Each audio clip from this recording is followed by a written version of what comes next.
বিসমিল্লাহির রহমানির রহিম। প্রিয় শিক্ষার্থীবৃন্দ, আসসালামু আলাইকুম। আজ আমরা তড়িৎচুম্বক আবেশ এর কয়েকটি সমস্যার সমাধান করব, অর্থাৎ গাণিতিক সমস্যার সমাধান নিয়ে আমরা আলোচনা করব। আমরা বোর্ড পরীক্ষার কিছু প্রশ্ন তোমাদেরকে সলভ করে দেব। প্রিয় শিক্ষার্থীবৃন্দ, তোমাদেরকে ইতিমধ্যেই এই তড়িৎচুম্বক আবেশ ও পরিবর্তী প্রবাহ অর্থাৎ দ্বিতীয় পত্রের এই পঞ্চম অধ্যায়ের 12টা কোশ্চেন তোমাদের ওয়েবসাইটে প্রশ্ন আকারে দিয়ে দেয়া হয়েছে। আমি তা থেকে দু একটা প্রশ্ন সলভ করব। তা আমি প্রথমেই তোমাদের শীটে দেওয়া যেটা অর্থাৎ অনলাইন পেজে যেটা দেওয়া হয়েছে তার 1 নাম্বার সমস্যার সমাধানটা করব। 1 নাম্বার অঙ্কটা চট্টগ্রাম বোর্ড 2019-এ এসেছে। চট্টগ্রাম বোর্ড 2019-এ এটা এসেছে। 1 নাম্বার প্রশ্ন চবো 2019। আমরা প্রথমে ক অর্থাৎ এই বোর্ড পরীক্ষায় যেটা গ থাকে আমরা এটাকে ক আর ঘকে আমরা খ ধরে করছি।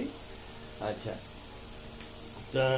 এই প্রশ্নটা এরকম: শিলা দিক পরিবর্তী তড়িৎচালক শক্তির একটি সমীকরণ লিখলো এভাবে, E = 6 sin 314t। নাবিল বলল কার্যকর তড়িৎচালক শক্তির মান 6 ভোল্ট এর কম হবে। আবার শোনো প্রশ্নটি: শিলা দিক পরিবর্তী তড়িৎচালক শক্তির একটি সমীকরণ লিখলো এভাবে। কিভাবে? E = 6 sin 315t। আমি সমীকরণটা লিখেও দিচ্ছি। E হলো তড়িৎচালক শক্তি বা ভোল্টেজও বলতে পারো, এটা তড়িৎচালক শক্তি। E = 6 sin 314 t। শিলা এরকম একটি সমীকরণ লিখলো। নাবিল বলল কার্যকর তড়িৎচালক শক্তির মান 6 ভোল্টের কম হবে। গতে অর্থাৎ আমাদের কতে যেটা চাওয়া হয়েছে, তড়িৎচালক বলের পর্যায়কাল নির্ণয় করো। তড়িৎচালক বলের পর্যায়কাল বের করতে বলছে। পর্যায়কাল ক্যাপিটাল টি আমরা বের করব। তবে এই যে সমীকরণটা E = 6 sin 314t, এই সমীকরণটি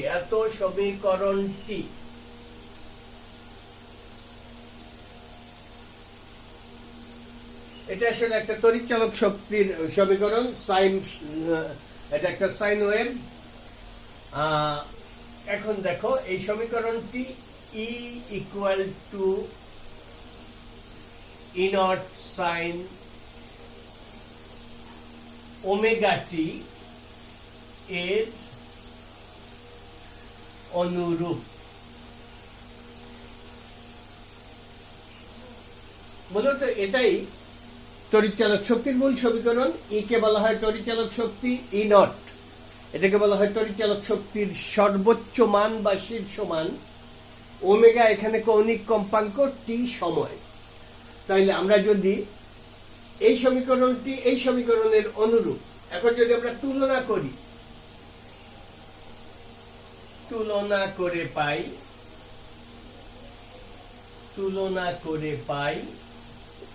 আমরা তুলনা করলে E0 এর জায়গায় কত আছে? 6। তাহলে তুলনা করে পাই E0 = অর্থাৎ শীর্ষ মান E0 = 6 ভোল্ট।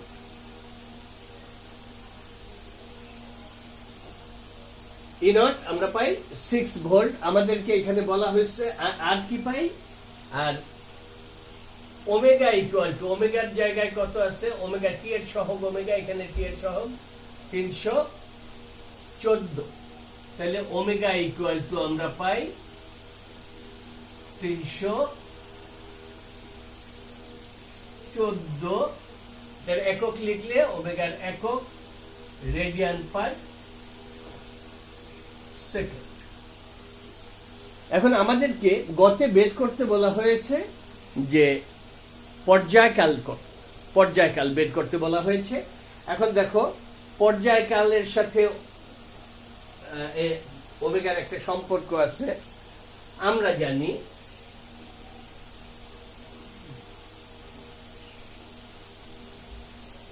জানি ওমেগা ইকুয়াল টু 2π/t, বা আমরা লিখতে পারি t ইকুয়াল টু 2π/ওমেগা। এখানে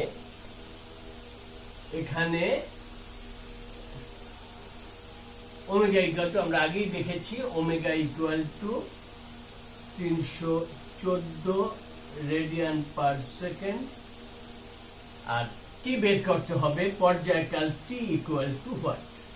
এখন 2π/ওমেগা, ওমেগার মান 314, আমরা যদি বসিয়ে দেই, আর পাই এর মান আমরা জানি 3.1416।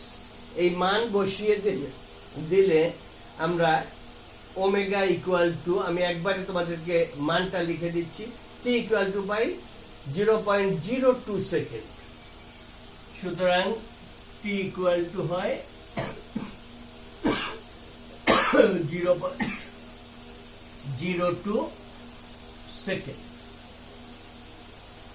হ্যাঁ, গতে আমাদেরকে বলা হয়েছিল যে এই সমীকরণের পর্যায়কাল কত।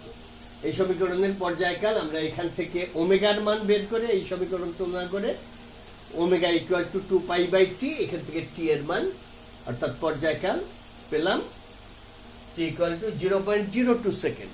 এটাই উক্ত সমীকরণে যে তরঙ্গটা অর্থাৎ তড়িৎচালক শক্তির পর্যায়কাল হলো এত।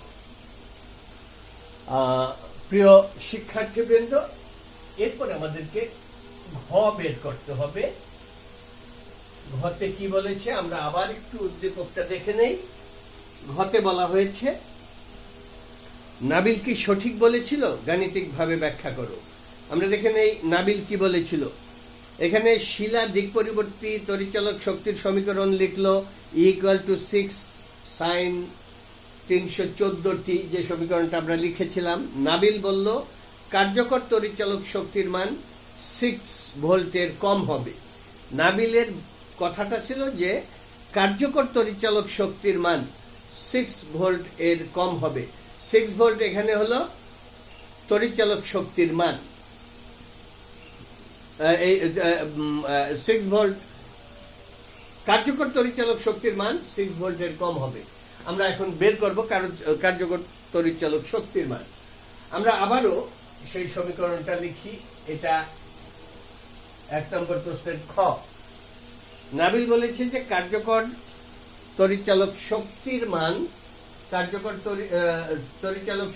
মান 6 ভোল্টের কম হবে। নাবিলের বক্তব্য সঠিক কিনা আমরা সেটা যাচাই করব। তা আমরা জানি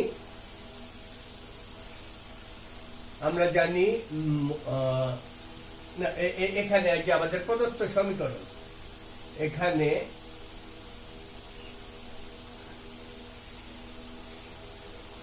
সমীকরণটা ছিল E ইকুয়াল টু সমীকরণটা E equal to 6 sin 314t, আর মূল সমীকরণ E নট, এটা আমরা একটু আগেও লিখেছি। E not equal to E not sin omega t।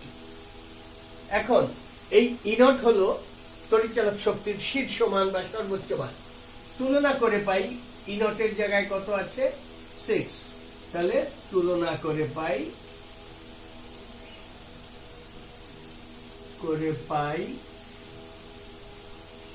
E not equal to 6 volt. এখন এটা হলো E নট হলো 6 ভোল্ট, এটা তড়িৎচালক শক্তির সর্বোচ্চ মান বা কার্যকর শীর্ষ মান। এখন নাবিল বলেছে যে কার্যকর তড়িৎচালক শক্তির মান 6 ভোল্টের চেয়ে কম হবে। আবার আমরা জানি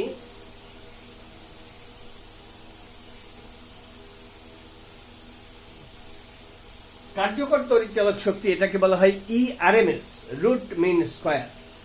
আমরা জানি কার্যকর তড়িৎচালক শক্তি ইআরএমএস, আরএমএস, এটাই কার্যকর তড়িৎচালক শক্তি। ইআরএমএস ইকুয়াল টু 0.707 ইনট। এখন ইনটের মান কত? 6 ভোল্ট। আর ইআরএমএস ইকুয়াল টু হবে 0.707 ইনট। তো আমরা এইটা, এই 6 ভোল্ট এই মানটা যদি এখানে বসিয়ে দেই, তাহলে কার্যকর, আমি সরাসরি তোমাদেরকে ফলাফলটা লিখে দিচ্ছি। কার্যকর তড়িৎচালক শক্তির মান হয়, আরএমএস এর মান হয় 4.2 ভোল্ট, ইকুয়াল টু হয় 4.2 ভোল্ট।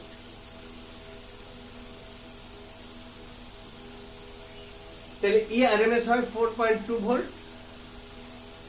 আর নাবিল বলছে যে এই ইআরএমএস অর্থাৎ কার্যকর তড়িৎচালক শক্তি 6 ভোল্টের চেয়ে কম হবে। যেহেতু 4.2 ভোল্ট, অর্থাৎ ইআরএমএস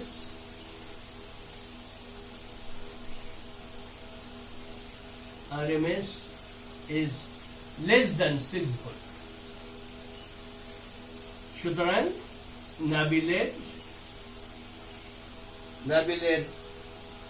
নাবিল কি সঠিক বলেছিল কিনা? সুতরাং নাবিল সঠিক বলেছিল, নাবিলের বক্তব্য সঠিক ছিল, নাবিল সঠিক বলেছিল। তাহলে প্রিয় শিক্ষার্থীবৃন্দ, আমরা 1 নাম্বার প্রশ্নটা, অর্থাৎ চট্টগ্রাম বোর্ড 2019-এর প্রশ্নটা গ এবং ঘ সলভ করলাম। এখন আমরা পরবর্তী প্রশ্নে যাব। এটা আমাদের দেয়া শীটে, অর্থাৎ যেটা অনলাইন ক্লাসরুমে তোমাদেরকে প্রশ্ন আকারে দিয়ে দেওয়া হয়েছে, সেই প্রশ্নের 2 নাম্বার প্রশ্ন। এটা বরিশাল বোর্ড 19-এ এসেছিল। তাহলে এটা 2 নাম্বার প্রশ্ন।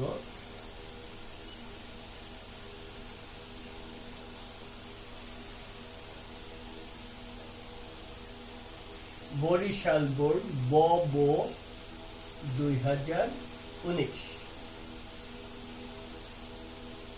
ক।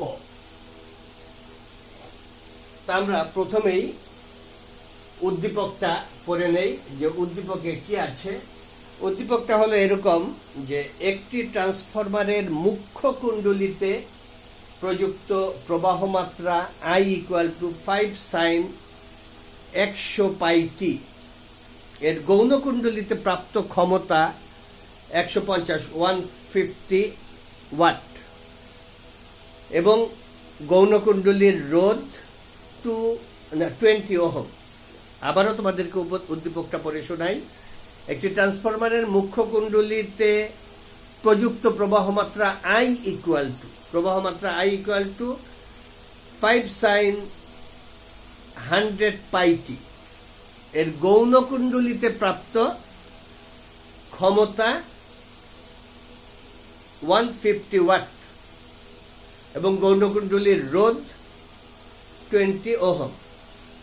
গতে চাওয়া হয়েছে, অর্থাৎ কতে, মুখ্য কুণ্ডলীতে কার্যকর প্রবাহ মাত্রা নির্ণয় করো। মুখ্য কুণ্ডলীতে কার্যকর প্রবাহ মাত্রা নির্ণয় করো।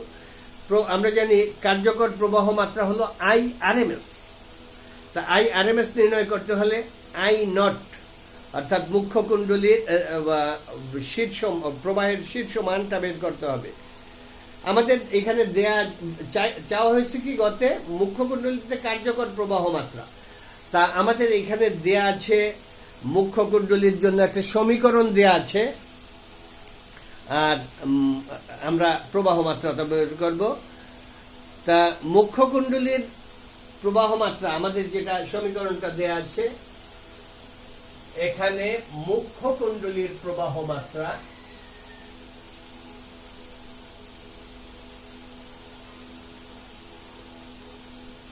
মুখ্য কুণ্ডলীর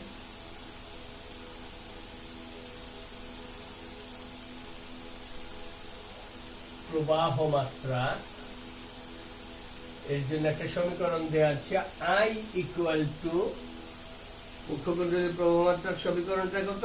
I equal two 5 sin 100 pi t, 5 sin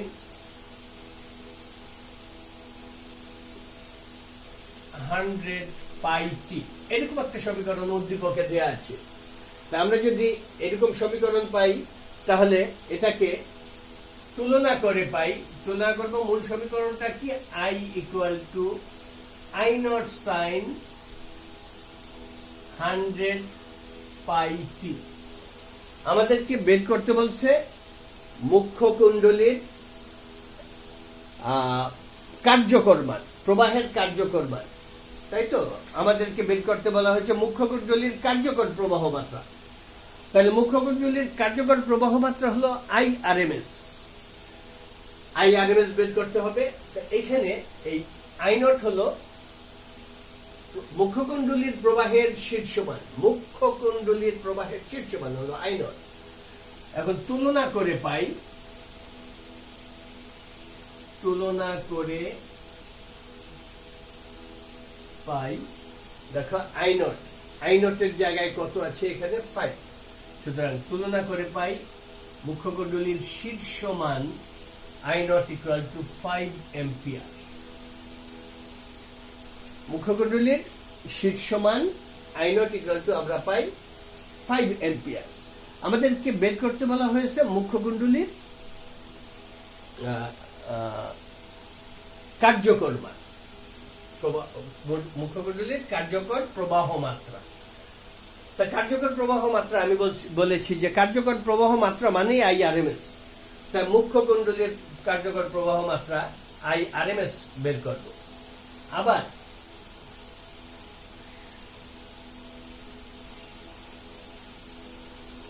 IRMS, আমি কথাটা লিখে দেই, মুখ্য কুণ্ডলীর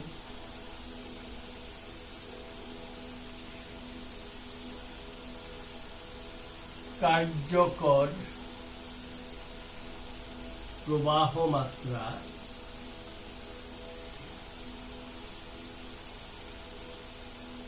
IRMS হলে IRMS equal to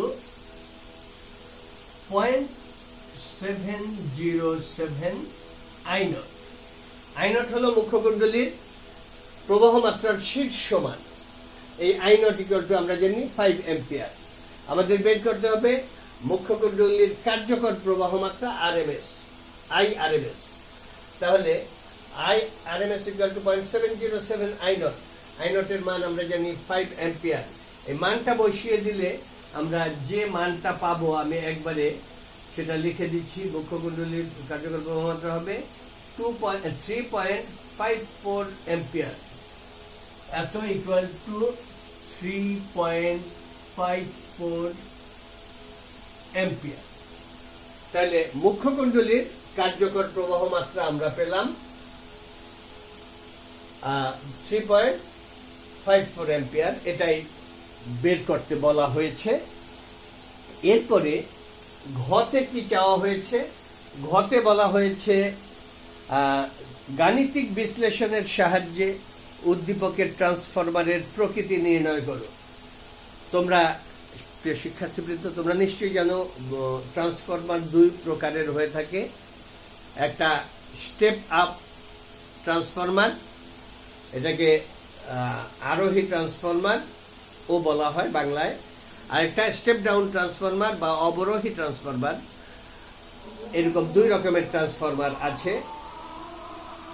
step up ট্রান্সফরমারের মুখ্য কুণ্ডলীর ভোল্টেজের চেয়ে গৌণ কুণ্ডলীর ভোল্টেজ বা তড়িৎ চালক শক্তি বেশি হয়। আবার শোনো, স্টেপ আপ ট্রান্সফরমারের মুখ্য কুণ্ডলীর ভোল্টেজ কম হয়, গৌণ কুণ্ডলীর ভোল্টেজ বেশি হয়।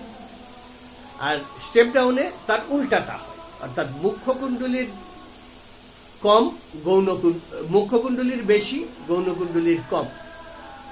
স্টেপ আপে মুখ্য কুণ্ডলীর কম, গৌণ কুণ্ডলীর বেশি। আর প্রবাহের ক্ষেত্রে তার উল্টা। প্রবাহের ক্ষেত্রে স্টেপ আপ ট্রান্সফরমারে মুখ্য কুণ্ডলীর প্রবাহ মাত্রা বেশি হয়, গৌণ কুণ্ডলীর প্রবাহ মাত্রা কম হয়। আর স্টেপ ডাউনে মুখ্য কুণ্ডলীর প্রবাহ মাত্রা কম হয়, গৌণ কুণ্ডলীর প্রবাহ মাত্রা বেশি হয়। তোমরা নিশ্চয়ই এগুলো এতদিনে শিখে ফেলেছো, কারণ এগুলি খুব বেশি বুঝার বিষয় না, এগুলি দু একবার দেখলে এগুলি মনে থাকার উপর। ঘ অর্থাৎ আমাদের প্রশ্নের খ। এখানে কি বলা হয়েছে, যে ট্রান্সফরমারটি বলা হয়েছে যে গাণিতিক বিশ্লেষণের সাহায্যে উদ্দীপকের ট্রান্সফরমারের প্রকৃতি নির্ণয় করো। অর্থাৎ ট্রান্সফরমারটি কি স্টেপ আপ ট্রান্সফরমার না স্টেপ ডাউন ট্রান্সফরমার, তা এটা আমাদের বের করতে হবে। আমরা এখানে মুখ্য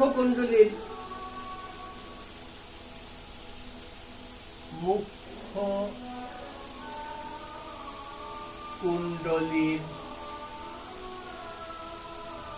প্রবাহ মাত্রা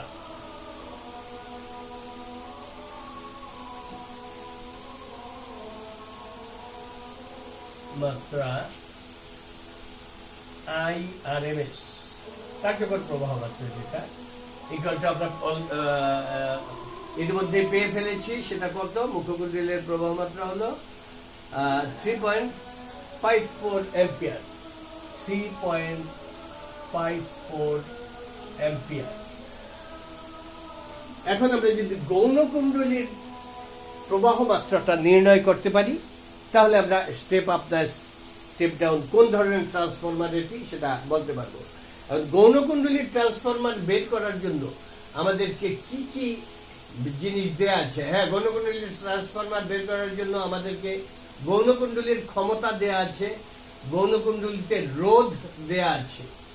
সুতরাং আমরা এটা সহজেই বের করে ফেলতে পারবো। গৌণ কুণ্ডলীর ক্ষমতা এবং গৌণ কুণ্ডলীর রোধ দেয়া আছে, আমরা গৌণ কুণ্ডলীর প্রবাহ মাত্রা বের করতে পারবো। তোমরা জানো যে একটা সমীকরণ আছে, ক্ষমতা P ইকুয়াল টু, এই আমরা জানি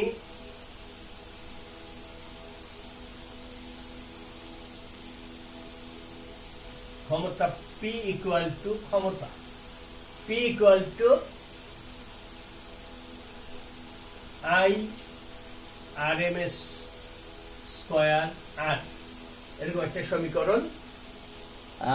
ক্ষমতার সাথে প্রবাহ এবং রোধের সম্পর্ক P equal to I square R একটা সমীকরণ আছে।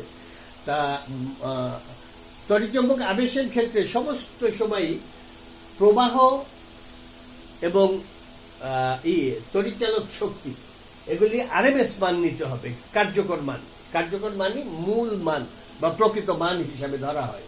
তাহলে P equal to I square R, এটা হবে P equal to IRMS square R। যেহেতু এটা মুখ্য কুণ্ডলীর ছিল, আমরা এটা গৌণ কুণ্ডলীর জন্য আমরা লিখছি। এখানে আমি লিখে দেই গৌণ কুণ্ডলীর জন্য। গৌণ কুণ্ডলীর জন্য, মুখ্য কুণ্ডলীর জন্য IRMS ধরেছি, গৌণ কুণ্ডলীর জন্য IRMS ধরলে কিরকম দেখায় না? আমরা এটা IRMS প্রাইম স্কয়ার লিখলাম।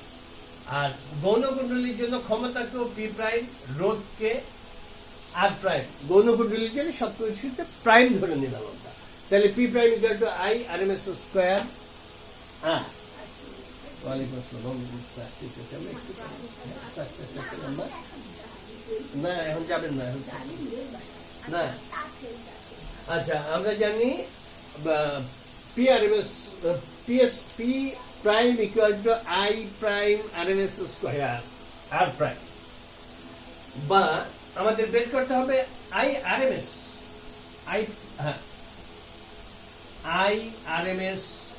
প্রাইম বের করতে হবে। তাইলে IRMS স্কয়ার ইকুয়াল টু কত হয়? I R M S square equal to আমরা লিখতে পারি P prime by R prime, তাইলে বা আমরা লিখতে পারি I R M S prime equal to square তুলে দিলে এই পাশেটা রুট হয়ে যাবে P prime by R prime. এখন আমরা জানি যে P prime equal to P prime অর্থাৎ মুখ্য কুণ্ডলীর ক্ষমতা, এখানে দেয়া আছে মুখ্য কুণ্ডলীর ক্ষমতা, গৌণ কুণ্ডলীর ক্ষমতা হলো 150 ওয়াট। তাহলে এখানে আমরা অলরেডি উদ্দীপকে দেয়া আছে গৌণ কুণ্ডলীর ক্ষমতা P prime equal to 150 watt এবং গৌণ কুণ্ডলীর রোধ আর প্রাইম ইকুয়াল টু গৌণ কুণ্ডলীর রোধ আর প্রাইম ইকুয়াল টু 20 ওহম। আমরা এই সমীকরণে পি প্রাইম এবং আর প্রাইমের মান যদি বসিয়ে দেই তাহলে সুতরাং আমরা পাই গৌণ কুণ্ডলীর কার্যকর মান, গৌণ কুণ্ডলীর কার্যকর প্রবাহ I R M S prime equal to, এটা কত পাওয়া যায় আমি একবারে দেখে ফলাফলটা লিখে দিচ্ছি। I R M S prime equal to হলো 2.74 অ্যাম্পিয়ার, 2.74 অ্যাম্পিয়ার। এখন তোমরা দেখতেই পাচ্ছ যে আইআরএমএস প্রাইম, আইআরএমএস অর্থাৎ মুখ্য কুণ্ডলীর প্রবাহ মাত্রা বেশি এবং গৌণ কুণ্ডলীর প্রবাহ মাত্রা কম। তো আমরা এটা এইভাবে লিখতে পারি IRMS prime, IRMS prime is less than IRMS, অর্থাৎ গৌণ কুণ্ডলীর প্রবাহ মাত্রা is less than মুখ্য কুণ্ডলীর প্রবাহ মাত্রা। তা প্রবাহ মাত্রা যদি যার কম তার ভোল্টেজ বেশি হয়, তাহলে আমরা উল্টা ভাবে লিখতে পারি যে ভোল্টেজকে আমরা যদি ভি দ্বারা ধরি, V R M S prime is greater than V R M S. আবারও বলছি, এটা গৌণ কুণ্ডলীর প্রবাহ মাত্রা আর এটা মুখ্য কুণ্ডলীর প্রবাহ মাত্রা। প্রাইম দ্বারা গৌণ কুণ্ডলীকে বোঝানো হচ্ছে এখানে। গৌণ কুণ্ডলীর প্রবাহ মাত্রা এত, মুখ্য কুণ্ডলীর প্রবাহ মাত্রা এত। তার মানে গৌণ কুণ্ডলীর প্রবাহ মাত্রা ইজ লেস দেন মুখ্য কুণ্ডলীর প্রবাহ মাত্রা, আর ওই যার প্রবাহ মাত্রা কম তার ভোল্টেজ বেশি হয়। তাহলে আমরা বলতে পারি গৌণ কুণ্ডলীর ভোল্টেজ ইজ গ্রেটার দেন মুখ্য কুণ্ডলীর ভোল্টেজ।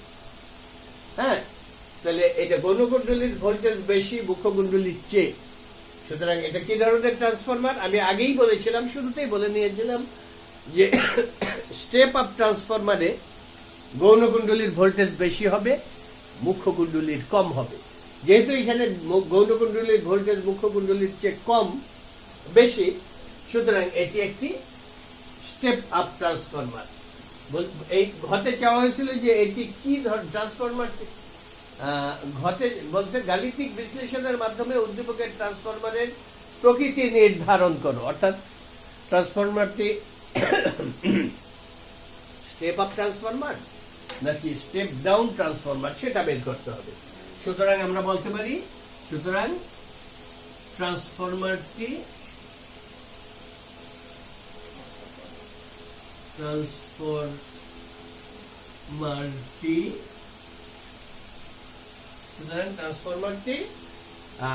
কি step up transformer, step up